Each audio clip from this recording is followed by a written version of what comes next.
What if the president was already dead, and the order to end the world was still on its way? While Russia built a literal doomsday machine during the Cold War, new evidence suggests that America may already have a dead hand of its own, but not in the way you expect.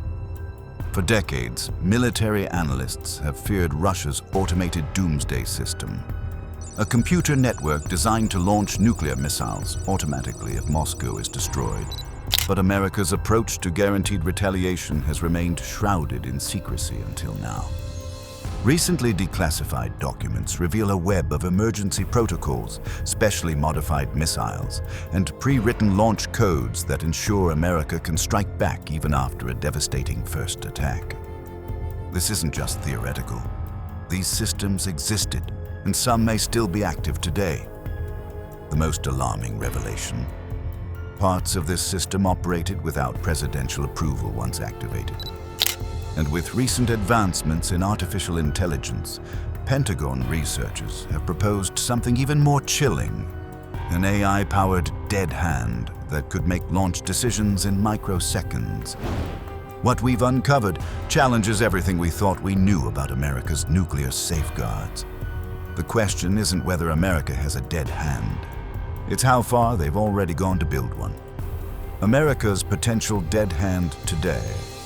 The nuclear landscape has transformed dramatically since the Cold War. Today's threats move at terrifying speeds that early strategists never imagined possible. Hypersonic weapons now race toward targets at over 5 miles per second. They fly low, maneuver unpredictably, and could reach Washington, D.C. from launch sites in Russia in just minutes. This isn't theoretical. Russia's avant-garde hypersonic glide vehicle is already deployed. At the same time, sophisticated cyber weapons could potentially blind early warning systems or paralyze communications networks in the critical moments before a physical attack. Military planners call this attack time compression. The window for detecting and responding to threats is shrinking dangerously. In 2019, 2 Air Force researchers, Adam Lowther and Curtis McGiffin, shocked the defense community by proposing something unprecedented: an AI-driven system that could detect, decide, and direct America's nuclear response if leadership were wiped out. Their proposal wasn't just academic speculation. Pentagon documents show ongoing research into what they carefully term resilient decision support systems, algorithms designed to process attack data and recommend responses faster than humans can think. As one analysis put it, emerging threats could place America's senior leadership in an impossible position, forced to make civilization-ending decisions with almost no time for deliberation. Behind closed doors at U.S. Strategic Command and DARPA laboratories, a new concept has emerged: post-leadership retaliation protocols. These would create predetermined response packages that could be triggered if specific attack patterns were detected and command authority was lost. The Department of Defense is reportedly investing billions in modernizing its nuclear command, control, and communications NC3 infrastructure. But what exactly are they building? The specifications remain highly classified.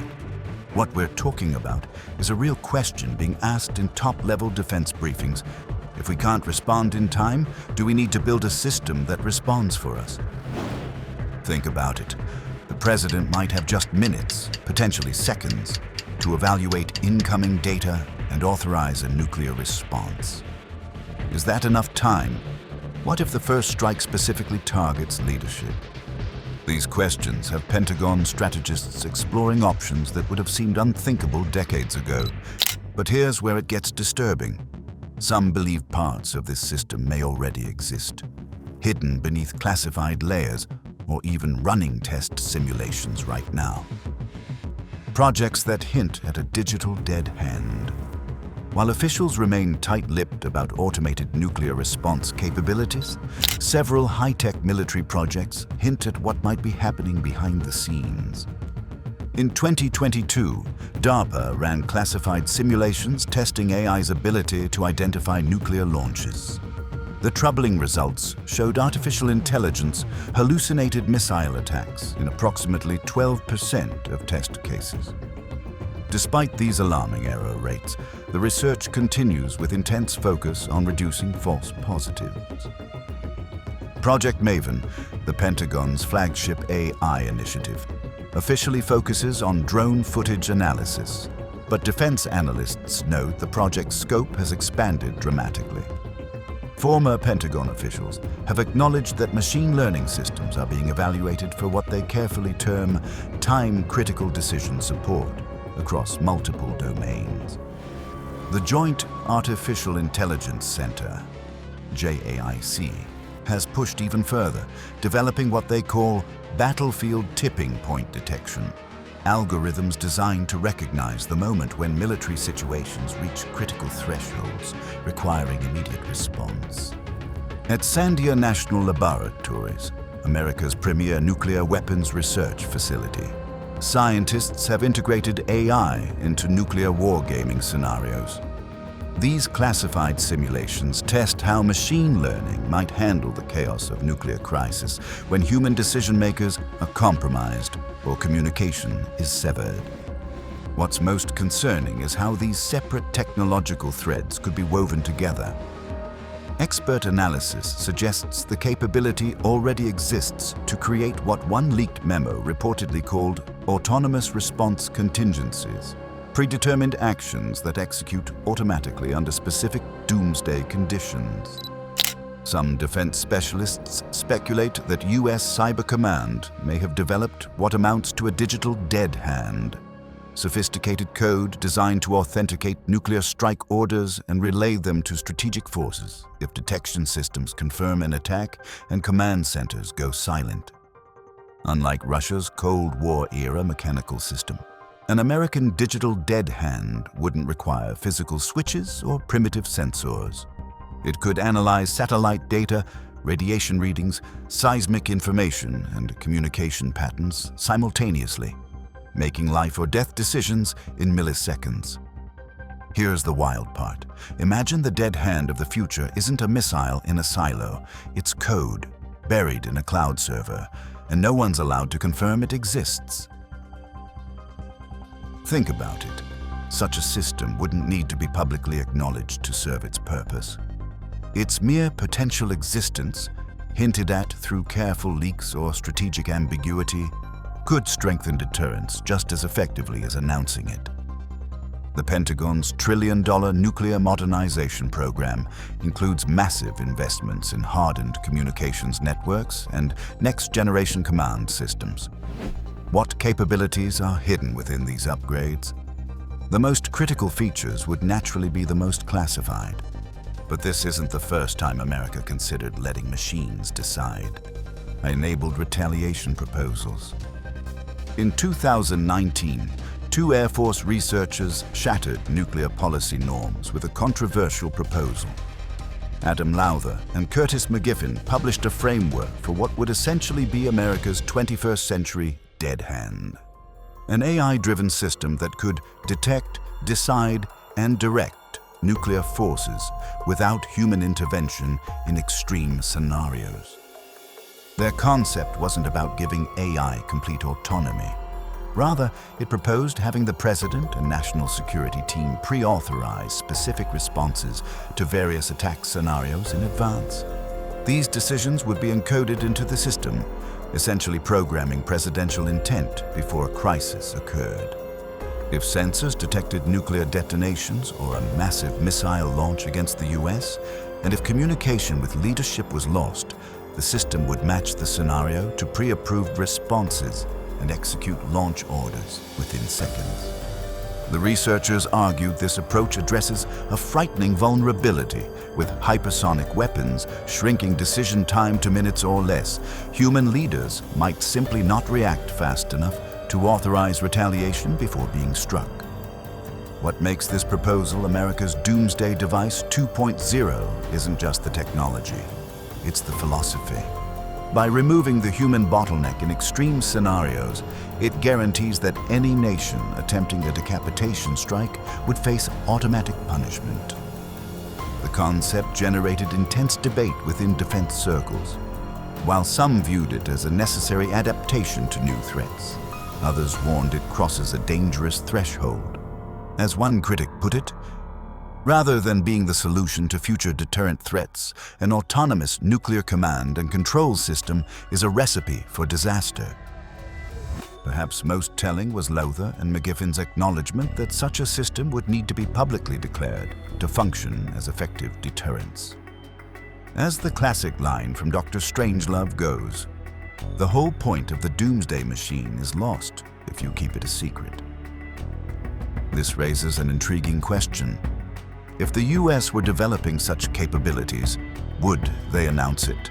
Or would strategic ambiguity, letting adversaries wonder, be more effective? Now you might be asking, would the US really build something this extreme? Here's the twist. It might not be about actually using it. It's about making enemies believe we could. Consider this. Nuclear deterrence works through perception.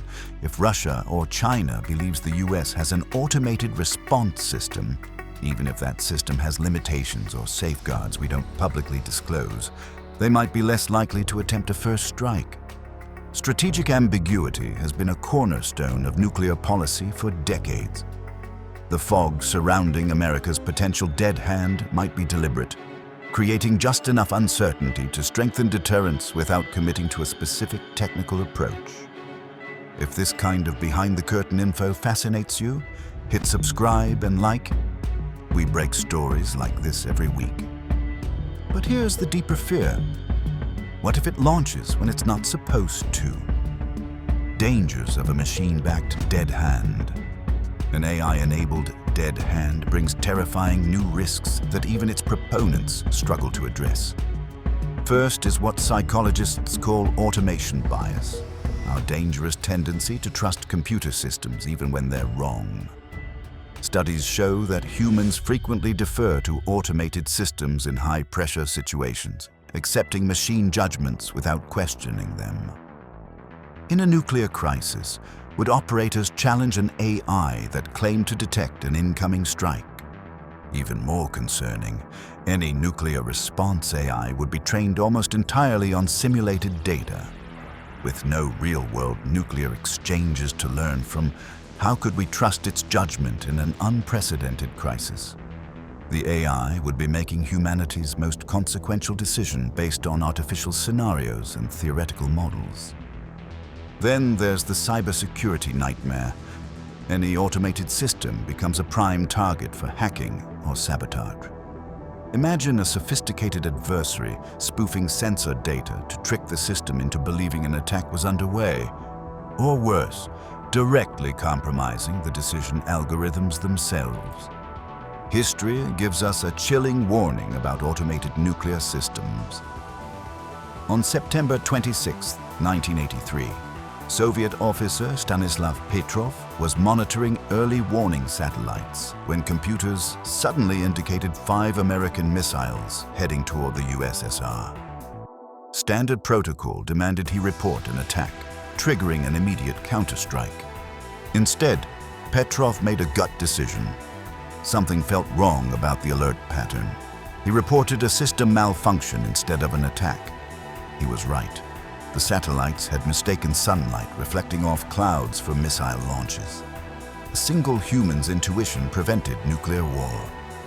Would an AI have made the same call? Experts in AI safety seriously doubt it. A machine would likely have followed its programming to the letter, potentially unleashing nuclear hell based on faulty data.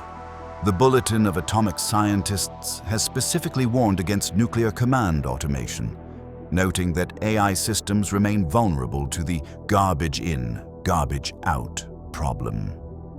Feed them bad information, whether through technical glitch or deliberate attack, and they'll make catastrophic decisions with absolute confidence.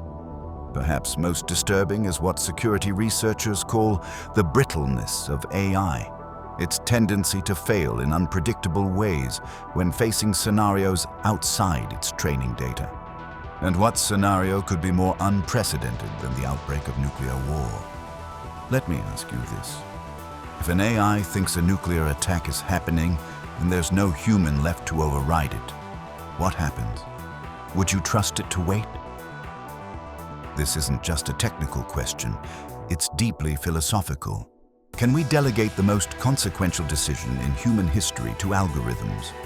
Should machines have the power to potentially end civilization without a final human check? The Pentagon's own internal documents reveal ongoing debates about appropriate autonomy thresholds in critical systems. Finding the right balance between speed and human control may be the most important technological challenge of our time. What would you do? Let us know in the comments before we show you what safeguards actually exist. The hidden backups. While debate continues about AI decision-making, America has already built systems that come unnervingly close to automated retaliation. One of the most extraordinary was the Emergency Rocket Communications System, ERCS. From 1963 to 1991, specially modified Minuteman II missiles stood ready at Whiteman Air Force Base in Missouri. These weren't armed with nuclear warheads. Instead, they carried powerful radio transmitters designed for one purpose: broadcasting the final launch order if America's leadership and command centers were destroyed. ERCS rockets would be launched into suborbital flight, reaching high altitude where their radio payloads would activate. For up to 30 minutes, these airborne transmitters would broadcast pre-programmed launch commands across North America and to forces overseas. What makes ERCS so similar to a dead hand was its ability to trigger missile launches even if silo crews were already dead. The Minuteman missiles themselves had built-in receivers to accept these commands directly, bypassing human operators entirely if they were incapacitated.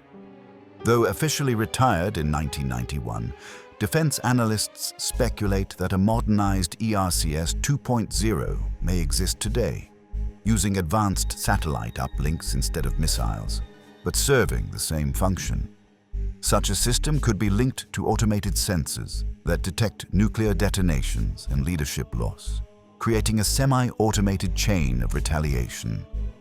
Even more secretive are the protocols governing America's ballistic missile submarines, the most survivable leg of the nuclear triad.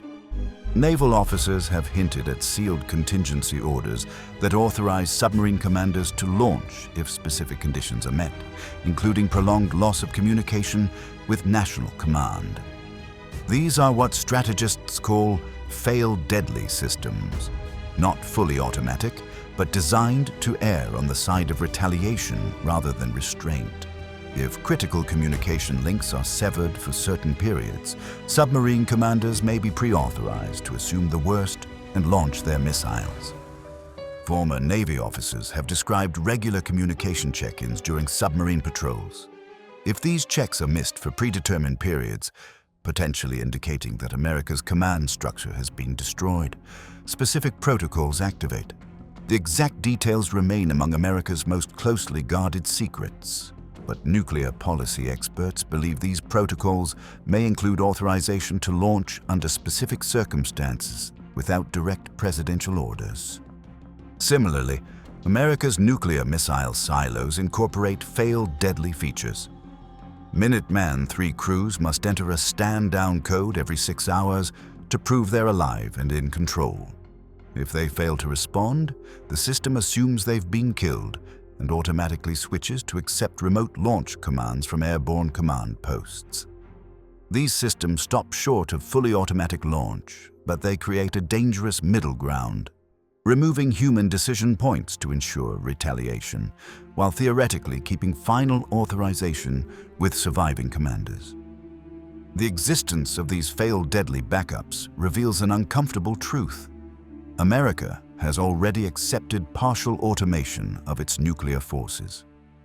The debate isn't whether machines should be involved in nuclear decisions. They already are.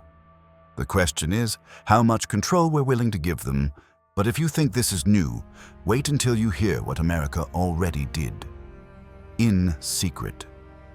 Historical dead hand elements.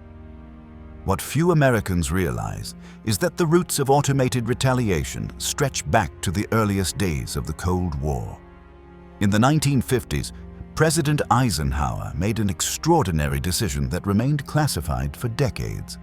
He secretly authorized pre-delegation of nuclear launch authority to military commanders. This meant that if Washington was destroyed or communications severed, certain high-ranking officers already possessed the authority to order nuclear strikes without further presidential approval. The Commander-in-Chief Pacific, CINCPAC, for example, could initiate nuclear war entirely on his own judgment if he believed national leadership had been eliminated. Admiral Harry Felt, who served as CINCPAC, held this awesome responsibility at times when communications with Washington were regularly disrupted, even in peacetime. The American public was told the president had sole authority over nuclear weapons, but in reality, multiple commanders held pre-authorized launch powers as a backup. These arrangements continued in various forms through at least the 1970s. While the current status of pre-delegation remains highly classified, nuclear experts believe some form likely persists today as part of continuity of government planning. The philosophy behind pre-delegation was brutally pragmatic. America's nuclear deterrent could never have a single point of failure. If destroying one person's or one city could paralyze retaliation, adversaries would have a clear target. This same thinking is evident in modern missile silo procedures. Every 6 hours, Minuteman III crews must enter a stand-down code proving they're alive and in control. If they fail, the system doesn't launch automatically, but it does cut them out of the decision loop, switching to accept launch commands directly from airborne command posts. This creates a chilling, fail-deadly mechanism. If an enemy strike kills silo crews, the missiles themselves are programmed to accept remote launch signals, bypassing the dead operators entirely. It's not full automation, but it removes human safeguards in precisely the scenario when they'd be most needed. Perhaps most remarkable was the Airborne Launch Control System, ALCS, equipment installed on E-6 Mercury and earlier EC-135 aircraft that allows them to remotely fire Minuteman missiles if ground crews are incapacitated. These flying command posts remained airborne 24/7 for decades in an operation called Looking Glass, ensuring that even if ground command was destroyed, surviving leadership in the air could still order a retaliatory strike. These historical systems reveal a consistent American approach to nuclear command. Create multiple, redundant paths to retaliation while maintaining at least one human in the loop, even if that human isn't the president. The Soviet perimeter system versus America's approach. Russia's infamous dead hand, formerly called perimeter, represented one approach to guaranteed retaliation. When activated during a crisis, it linked seismic sensors, radiation detectors, and communication monitors to a semi-automated command system. If perimeter detected nuclear explosions near Moscow and lost contact with leadership, it would launch special command rockets carrying radio transmitters. These would broadcast pre-programmed launch codes to missile silos and submarines, initiating a massive counterstrike, even if Soviet leaders were already dead. Contrary to popular belief, perimeter wasn't fully automatic. A small crew in a hardened bunker would make the final decision to launch the command rockets after the system alerted them to apparent attack conditions. It was semi-automated, not a true doomsday machine. America's approach achieved the same strategic goal, guaranteed second strike capability, through different means. Instead of a centralized doomsday trigger, the U.S. built a distributed web of fail-safes. The emergency rocket communications system could broadcast launch orders from space if ground stations were destroyed. The E-6 Mercury aircraft with airborne launch control systems could remotely fire missiles if silo crews were killed. Ohio-class submarines hidden beneath the ocean's surface remained invulnerable to first strikes and capable of devastating retaliation. The crucial difference was America's emphasis on keeping at least one human decision-maker in the loop, rather than pre-programming responses. Where the Soviet system could theoretically operate with minimal human input, once activated, American systems still required a surviving commander, somewhere in the chain, to issue the final go code. Yet the practical outcome was nearly identical. Both nations ensured that destroying their capitals and leadership would not prevent nuclear retaliation. Both created systems where machines could execute portions of the launch sequence automatically if humans were killed or cut off. The uncomfortable truth is that both superpowers edged closer to automated nuclear response than their citizens realized. They just took different paths to reach the same destination. The ethical edge. The debate about automating nuclear response cuts to the core of humanity's relationship with technology. Do we want to create machines that could potentially end human civilization without a final human decision? Some defense strategists argue that removing humans from the loop actually strengthens deterrence. An automated system can't hesitate, can't be paralyzed by fear, and can't be incapacitated. If adversaries know retaliation is guaranteed, literally hardwired into an unstoppable system, they might be less likely to attack in the first place. As one Stratcom analyst reportedly put it, the most stable deterrent is one that requires no decision at all. In this view, automation removes dangerous uncertainty that could tempt an adversary to strike first, hoping America's leadership might freeze or falter. The counter-argument is equally compelling. Entrusting civilization's fate to algorithms is pure madness. Humans can exercise judgment, compassion, and restraint, qualities no AI can truly replicate. A false alarm that triggers an automated response could lead to an accidental apocalypse that no human would have chosen. There's also the problem of strategic stability. If the US develops an AI-enabled dead hand, other nuclear powers would feel pressure to build their own automated systems, potentially triggering an arms race in doomsday machines. Pentagon war games examining AI in nuclear scenarios have produced troubling results. According to leaked reports, simulated crises involving automated systems frequently escalated faster than human participants could manage. Once machines began responding to other machines, the cycle of escalation became nearly impossible to break. The ethical questions extend beyond technology to the very foundation of nuclear deterrence. Is it moral to build a system that guarantees millions will die in retaliation, even if its purpose is to prevent those deaths in the first place? And here's the part that chills me. This debate isn't about whether it could work. It's about whether we trust ourselves not to lose control of it. Every technology humanity has ever developed has eventually surprised its creators in some way.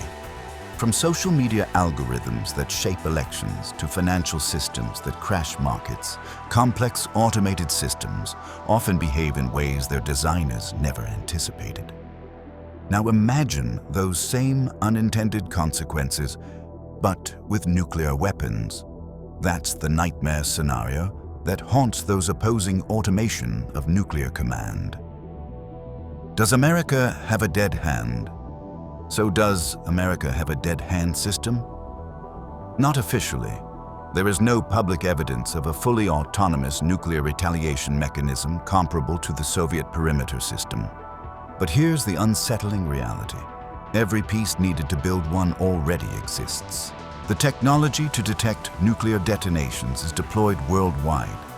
AI systems capable of processing sensor data and making rapid decisions are operational in other military contexts.